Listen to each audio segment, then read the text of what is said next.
What's going on, guys? It's Zach here, bringing you guys another fantasy football video. And this one, I'm going to be going over just a bit of a deeper dive into analyzing whether or not it's worth spending one of those top tier picks on drafting one of those top three quarterbacks. Obviously, those top three quarterbacks this season being Patrick Mahomes, Jalen Hurts, and Josh Allen. However you want to rank them, I think we all have them pretty similarly, but it's pretty clear to everybody that that's the clear top three this season. So, given that how well they performed last season really seems to have shot them up draft boards, we're seeing all three of them currently going in the second round and by ADP, which is a little unheard of for quarterbacks. Generally, we see quarterbacks go much later in drafts. So I just want to sort of look into the pros and cons of spending that sort of draft capital on one of these players and seeing if it's actually worth it. So I'll do a couple more draft strategy videos like this. Up next, I'll be doing a video as to where I dive into whether or not it's worth drafting Travis Kelce in the first round, and then I'll do others as well going forward. But yeah, with that, let's just get into the start of the video here.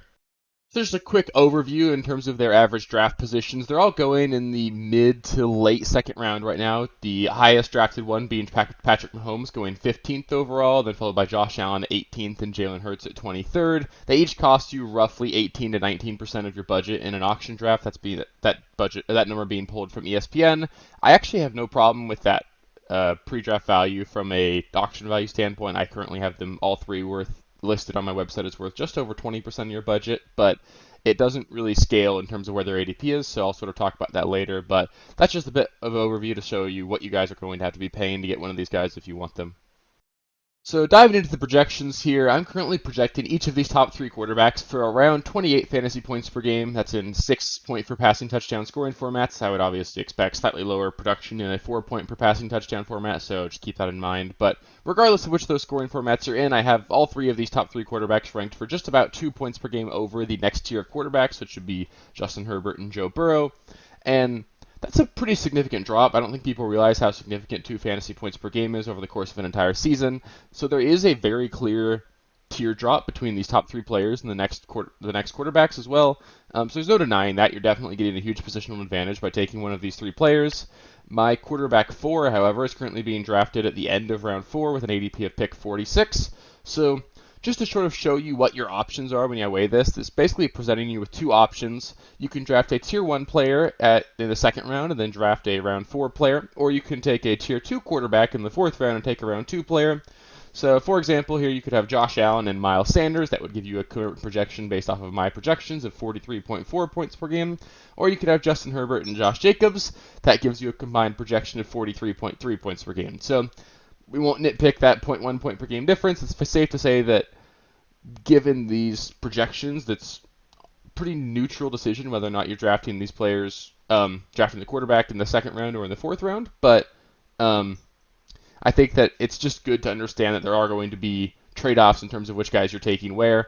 I do think I have more confidence in the players performing at my projections in the second round than I would in that fourth round. So I'm much more confident in Josh Jacobs' ability to perform at a high level than I would be for Miles Sanders this season.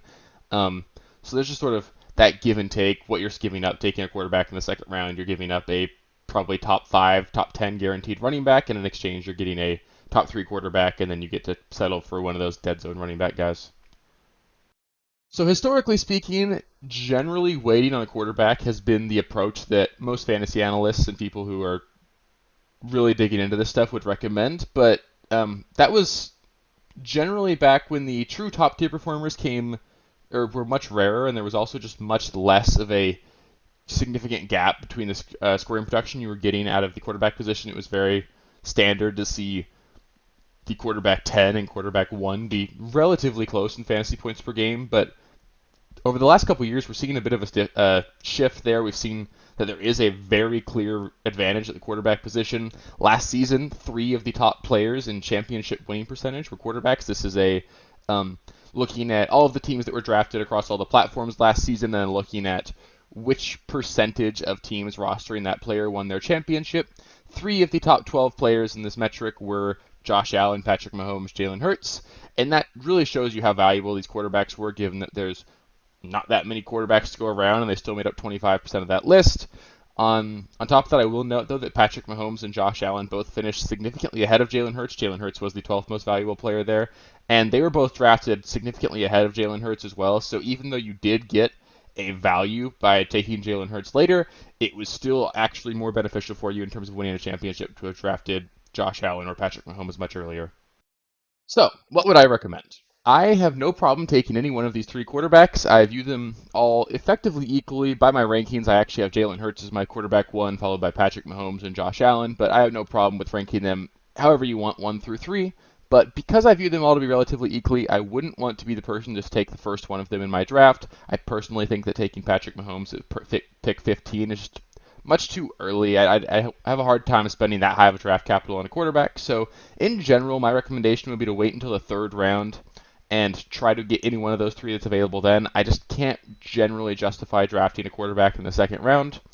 In auction drafts, however, I do have no problem spending 20% of your budget on any one of these guys. I think that they're all three going to be fantastic, and I think that that's a perfectly fair price to pay for these guys. In round 2, there's just plenty of really elite running backs and wide receivers. Like I touched on, you can often get Saquon Barkley, Jonathan Taylor, Nick Chubb, Josh Jacobs, Tony Pollard, guys like that at the end of the second round that I think are going to be far better than the guys that are being taken in that 4th/5th round range, which are the guys that you're going to have to be looking at if you do take a quarterback here. So I think that the best play here is just to wait a little bit and try and get one of those three quarterbacks in the early to mid third round. And then if you can't do that, then just look for that next tier quarterback in Justin Herbert or Joe Burrow. In 10-team leagues or smaller, though, I do want to put a caveat in here that I actually recommend prioritizing getting one of these top tier quarterbacks. In smaller leagues, the positional drop off at all the other positions is just less significant. You're going to have less of a problem finding good players on waivers and deeper on in your drafts. So getting that top tier quarterback and getting a top tier tight end as well in smaller leagues is really important. So if you're in a 10-team league or smaller, I would definitely prioritize taking one of these guys, and I'd have no problem doing that in round 2. So that'll do it for this video where I go over whether or not I think you should draft a top tier quarterback. If you liked the video, which I hope you did because you made it this far, please do take the time to give it a thumbs up on the video. It really helps with the algorithm, really helps grow the channel, it really helps show me that I'm doing a good job. If this is your first time on the channel and you want more content like this, I'd recommend you do subscribe to the channel. I'm putting out a video pretty much every single day right now, and I'm going to keep doing that throughout the course of the off season. Football's coming up sooner than we know it. It's already almost August. It's late July right now. I think we're 7 Sundays away from the first week of the NFL season, so super exciting. Draft day is going to be here before we know it, and then football will be right after that. So super excited to keep making these videos. Up next, I'll be doing my tight end tier list, which will close out my tier list videos, and then I'll be getting those tier-based rankings up on the website as well. So thanks for watching so much, and I'll catch you next time. Thank you guys for watching. If you haven't already, please be sure to subscribe to the channel, like the video, check out these other videos here if you haven't. If you want more content, please feel free to follow me on Twitter at RealSteelFFB. I'll be more active on there as the season goes on. Thanks. Catch you later.